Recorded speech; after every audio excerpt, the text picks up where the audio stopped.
And we're live, baby! Welcome, House to Champions, future friends. Dropping your comments and questions in that chat. And make sure you hammer, and I mean hammer, the like and subscribe buttons as we talk with the main man himself, Fabrizio Romano. Here we go. I'm Ian Joy, and I'm joined by my House of Champions co-host, Michael Hood, and we have also the hardest working and most traveled man recently on the internet. Yes, Fabrizio Romano. I've seen you around the Champions League enjoying all the games. How was your travels?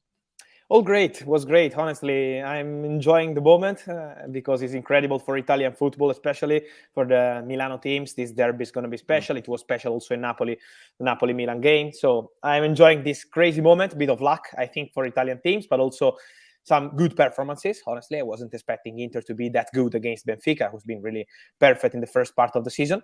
And so just enjoying this special Italian moment, and also the Real Madrid City game is going to be wild. So everything was perfect. Hey, before we get into the questions, and we're going to discuss Tottenham, we're going to discuss Manchester United, Chelsea, and other questions, please fire them in there, everybody. But I want to ask you, when you're traveling around these stadiums, what is it like for you? Because you must be a bit of a celebrity now around the footballing world. Yes, it depends. It's not easy for me to handle that, because I'm still going to the stadium with the same spirit I was going when I was 18 with my friends. So it's absolutely the same. So yes, I appreciate when people come there and say, "Yeah, Fabrizio, who are we going to buy in the summer?" This kind of questions. but the reality is that for me, nothing has changed at all. All right, well, that's great. It's great to have you. It's great to have you with us once again, and you're a big part of the family. But of course, there is a demand from many people out there who are dropping questions in the chat right now. We appreciate everybody. Thank you so much for joining us. Fabrizio, let's start with Tottenham Hotspur. And we have to start with Paratici and the resignation. I mean, I want to know, what does this mean for Tottenham Hotspur? Where does this leave them in the transfer market? Where does this leave them with all of the hard work he's been putting in? I mean, it looks to me like Tottenham could be in a bit of a problem right now when it comes to signing players. Yeah, I agree with you. This is a crucial point, I think, underrated point in the last few days, because we always mention, of course, the manager situation, the players after what Antonio Conte said in that famous press conference. But I think to see the director, Fabio Paratici, who is the face of the Tottenham project in the last 2 years, he's the man who did, I think, very good things at the beginning. Then in the second season, in the second summer, was not that easy, and so not at the same level. But what's important to say right now is that to see your director in the position to resign a few days ago means that you are going to change your plans. He was already planning for the summer transfer window. He was, of course, involved in the process to find a new manager. So Fabio Paratici was almost everywhere in the Tottenham plans for summer 2023, and now he's no longer there. And this is not helping, because when you start conversations to sign players, when you start conversations to extend contracts, when you start conversations to appoint a new coach, you always involve the director of football. And now at Tottenham, there is no director of football, no permanent manager, and this is absolutely not helping the club.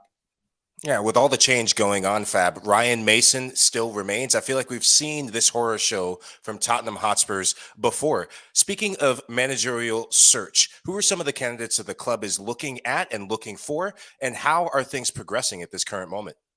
Yeah, there are many candidates. Honestly, at the moment, nothing is clear yet, also because Tottenham want to take their time. And as I mentioned, with Paratici leaving, now it's important to see who's going to decide. Of course, Daniel Levy, but who's going to support him in his decision, who's going to support him in the idea to interview the candidates and to make the best decision, if Tottenham will have a new director in the summer. So there are some things to clarify, and then to arrive to the new coach. There are some candidates, of course. For example, Luis Enrique has always been one of the managers appreciated at Tottenham, especially when Fabio Paratici was there. Let's see how the process will go now. And same for Vincent Kompany, doing an excellent job at Burnley. He's also a coach who had the conversation, from what I'm told, with Tottenham. So he's one of the names they have in the list for sure. We know they dream of Julian Nagelsmann after what happened with Chelsea. They hope they will have a chance, but at the moment it's not something advanced or in concrete stages. It would take time to speak to Nagelsmann, to discuss about the project. So not easy at all. So I think, from what I understand, there are 5-6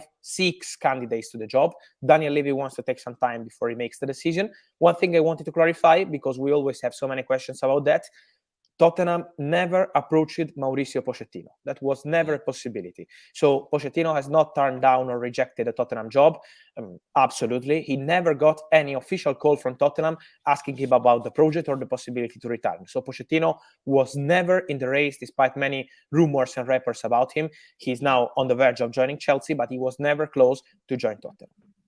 You're watching House of Champions. It's Ian Joy with my co-host Michael Hood and Fabrizio Romano. Let's get stuck into Tottenham Hotspur and continue to do so. Of course, the big talking point is about what's happening with the manager, who's coming in, who's going out. But we cannot just completely avoid Harry Kane in the situation with him. I mean, he's playing for Tottenham Hotspur, who have obviously rotated their manager so many times, sporting director. There's a lot of negativity, even all the way up from Daniel Levy down through the club. This cannot help their chances of keeping a hold of Harry Kane. What's the latest on his situation? Many people are asking about it now, Fab. Yeah, and it's not easy to answer because, with the uncertainty around Tottenham, as we said, about the director, about the manager, about the project in general, it's also almost impossible for them to reach an agreement with Harry Kane right now and to make him sign a deal. So Harry Kane, obviously, I would say, is not just Harry Kane. I think every single player in the world would do the same in his position. He's just waiting to understand what's going to happen at Tottenham. So who's going to be the coach? What's the project for the future? Who's going to be the director? What's the idea of the club for the next 2-3 years? So this is why with Harry Kane at the moment, the situation is in standby. Harry Kane loves Tottenham. Harry Kane is Tottenham, but at the same time, you have to present him a project. He's no longer a young player. So he's a fantastic player, but an experienced player in the final years of his contract. And so he wants to have guarantees on the project. So I'm sure 100% that Tottenham will fight. This is the message coming from them. They will fight to keep the player. They will offer him a new deal. They want to offer an important contract. So Daniel Levy will try in every single way to keep Harry Kane.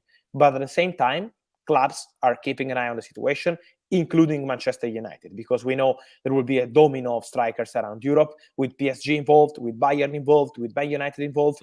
And Man United consider Harry Kane a fantastic striker. So in case there would be a possibility for Man United, he's 100% a name on the list. But as of now, there is not even a negotiation because Tottenham have no intention to negotiate. They want to speak to Kane to present their project, and then we will understand what's going to happen with Harry Kane. Yeah, Fab, I want to stick with that striker talk. And you mentioned the link between Harry Kane and Manchester United. It's no secret that United are missing a striker.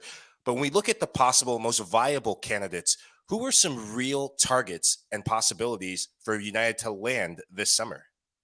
I think there could be many possibilities. Harry Kane for sure. Then we have to keep an eye on the situation of Victor Osimhen, because now for Napoli is the moment to enjoy. They're going to win the title. And then I think in the next few weeks, there will be discussions, also with agents, with players to understand, okay, we had an incredible season, but what's next? And Victor Osimhen will be part of the conversations because there are really many clubs interested in him, including Man United, Chelsea, PSG, Bayern. Bayern are also in the race for Osimhen. So it's a very open race, but all these clubs are waiting for Napoli to fix a price tag. And so this is a crucial step of the story. I'm not sure that it's going to be something fast. So it's not something to be completed in a few weeks. I think this could be something for July or August. So get ready for a big saga. Then we have to understand the situation of Vlahovic. Will Juventus be in the Champions League or not? This is a crucial question to understand the future of Dusan Vlahovic next season. There are many strikers who could be part of this domino. We have to keep an eye also on Gonzalo Ramos, who is doing very well at Benfica, has a 120 million euros release clause. So not easy at all to go there and sign the player.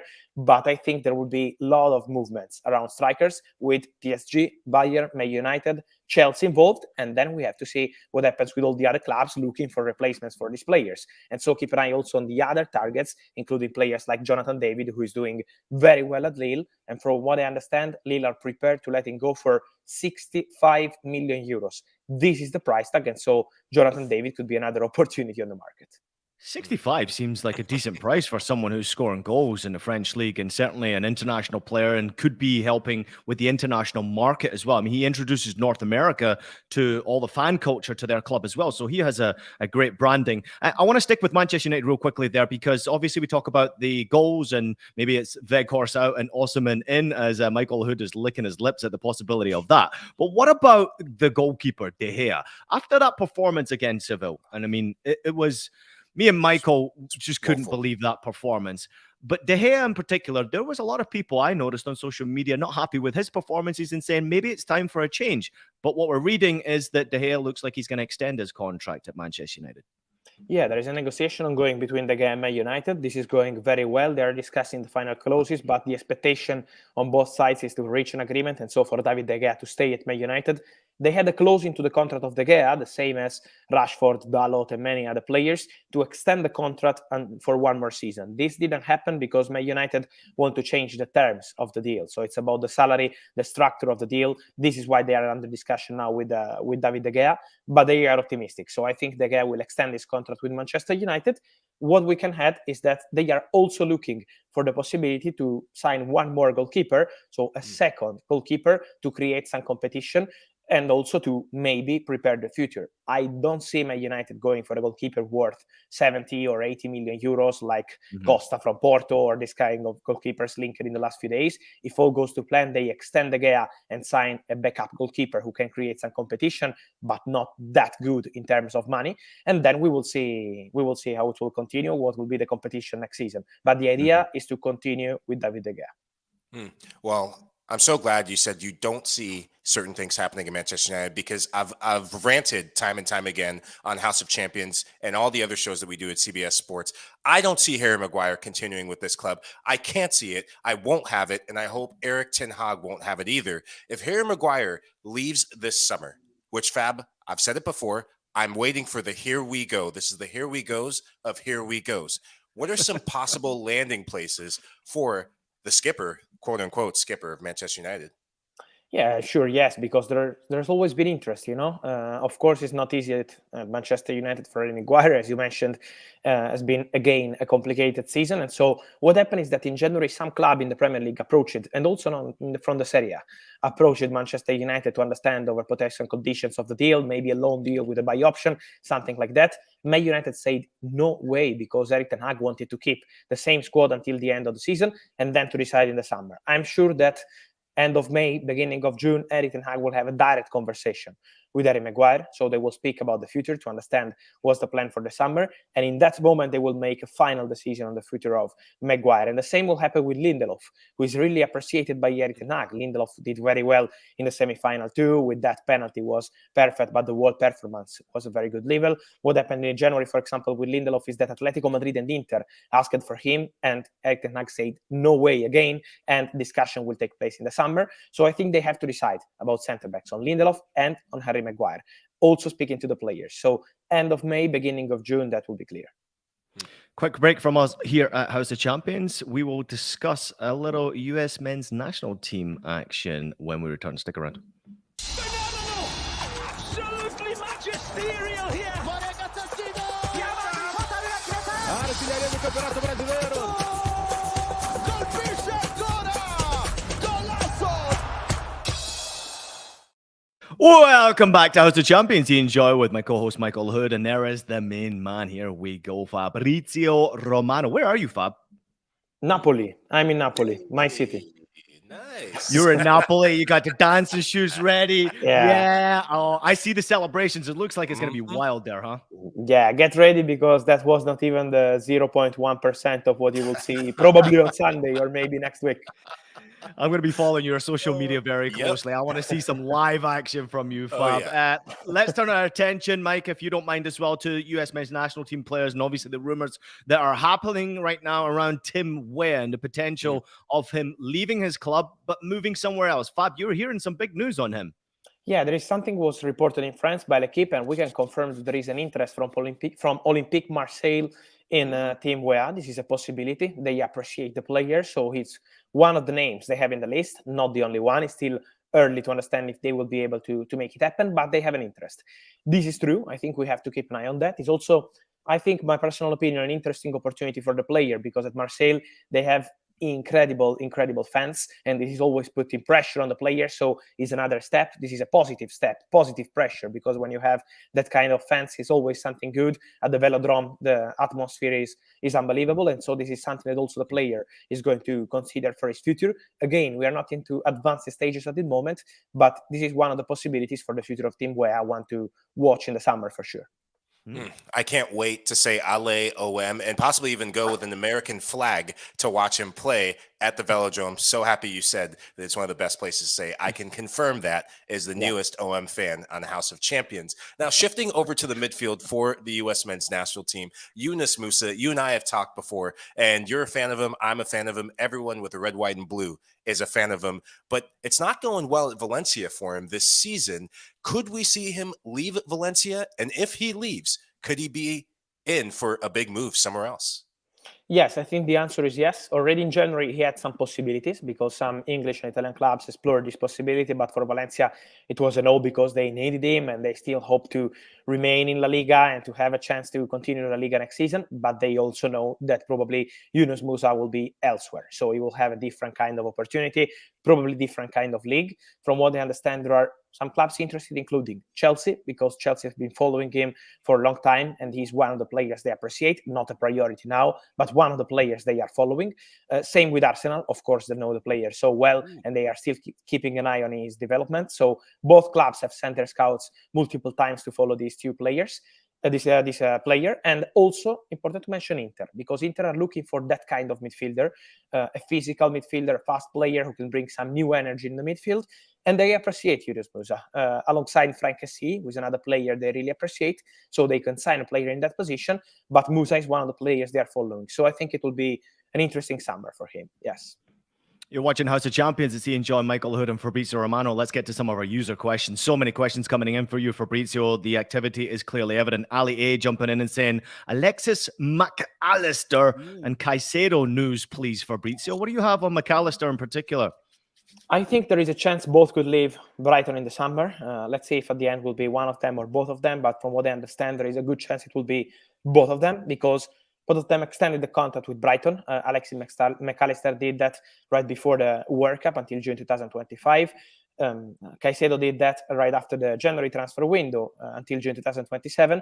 But both of them spoke to the club to have some guarantees over potential top club move in the summer. So for Caicedo, I keep going with the English clubs.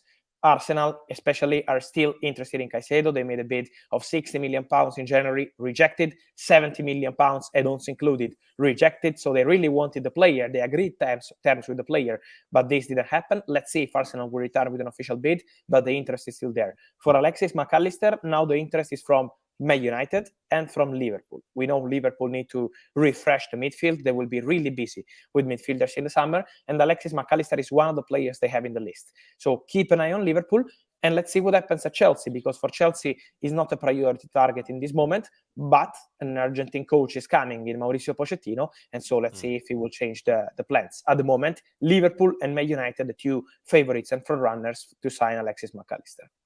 Yeah, watching Brighton played in the semifinals against my Manchester United, couldn't help but notice that one position that so many teams in the Premier League, so many teams in Europe are coveting, number 9. And that was the position that they were desperate to have Evan Ferguson in a perfect world. Fab, I saw on your Twitter feed that something new happened with Evan Ferguson in terms of a potential new contract. But moving aside from that, are there any clubs who are monitoring the young Irishman? Because he's been a sensation over the last 3-4 months. Yeah, he's been incredible. He's very talented, born 2004, so very young guy, but with incredible potential. And yeah, it's crazy. Sometimes we forget about that, but these boys are really young. And yes, it's true that many clubs are monitoring him, have been monitoring him, and will keep monitoring him because Man United have sent their scouts multiple times to follow him. Chelsea did the same, but it's absolutely normal. I think we will see many top clubs, not just from England, keeping an eye on this boy because, as you mentioned, he's very good, he's very talented. I want to say one more time, congrats to Brighton, because they are absolutely perfect in the way they make business in finding new players from crazy countries, from crazy leagues. They bring them in the Premier League and they immediately make an impact, but also in the way they extend contracts at the right time. And this happened again with Ivan Ferguson, because yesterday he signed a new deal until June 2028, so an extra 2-year extension. This is very good, I think, as a message for the club, also into the dressing room. You don't enter into a summer transfer window with all the rumors, with all the stories around the boy. You keep him calm, you make him understand how important he is for the project. And so he's staying in the summer. There is no doubt after this extension, but top clubs will keep monitoring him for the future because they know how good is this boy. So Ferguson, I think in the next years will be a name we will mention many and many times. Producer Des is certainly happy that you said that as well. And of course, he is a talented player, and it's nice to see him doing so well and having that success. Listen, this is House of Champions. It is our show. So I'm going to grab the microphone for a minute and ask a personal question here. Now, Fabrizio, obviously, I'm watching what's happening at the top of the German league, having played in Germany for 5 years. And I like what's happening with Dortmund challenging Bayern Munich. But what I'm noticing, that there's pressure right now at the top level at Bayern Munich. Are you hearing anything about Oliver Kahn? Because the rumors are certainly starting to swirl in the German media. Are you hearing anything that potentially he could be out? Yeah, this is a particular situation, Bayern. Not easy at all, because this season has been a disaster. But if we spoke 1 month ago, we were here to say, the model of Bayern is incredible. They didn't concede one single goal in the Champions League. They are first in the table in the Bundesliga. And then everything changed in 1 month when they decided to change the manager. So that decision is something that didn't make people happy. And the results are speaking for that at the moment. Of course, Bayern see a long-term project with Tuchel. So Tuchel is not under discussion, and he will be the coach next season. They know that the real Thomas Tuchel project will start next season. For Oliver Kahn, it's true that he's under discussion, so that they are speaking internally about the position of Oliver Kahn. I'm told that no decision has been made yet on that. They are waiting for the end of the season to see if Bayern will be able to win the title, or if it will be Borussia Dortmund. It could be really dangerous for Oliver Kahn. Ooh, I'm certainly hearing the rumors right now of Karl-Heinz Rummenigge potentially being that man coming back at Bayern Munich. So watch this space. Hey, Fab, I know our 20 minutes are up, but I'm going to keep you because I can. All right, just real quickly. Taty Castellanos, Taty Castellanos scored 4 goals against Real Madrid yesterday. I mean, this was an unbelievable individual performance, great team performance as well, lovely atmosphere. This must not be too bad for his career, because he's on loan right now from NYCFC, clearly a part of City Football Group. I mean, this must be a great thing for him, scoring 4 goals against Real Madrid. This is absolutely. I'm really surprised with the performance, not because of Taty, but because to score 4 goals to Real Madrid is something unbelievable. So congrats to him. What I want to say is that we mentioned the domino of strikers. We know how does it work in the summer transfer window. So we start with the big names, and then July, August, we enter into the maybe second and third round of moves. I think Taty Castellanos could be part of that. Let's see if it's going to be La Liga. Let's see if it's going to be some other league. But I feel that after what happened yesterday, but in general, with his quality, with his skills that you know better than me, he's a very, very good player. He could be part of that domino. So let's wait for the big moves. Let's wait for the big clubs to move on the big names. But right after, I think he could be part of that strikers domino. And so we will say where he could go.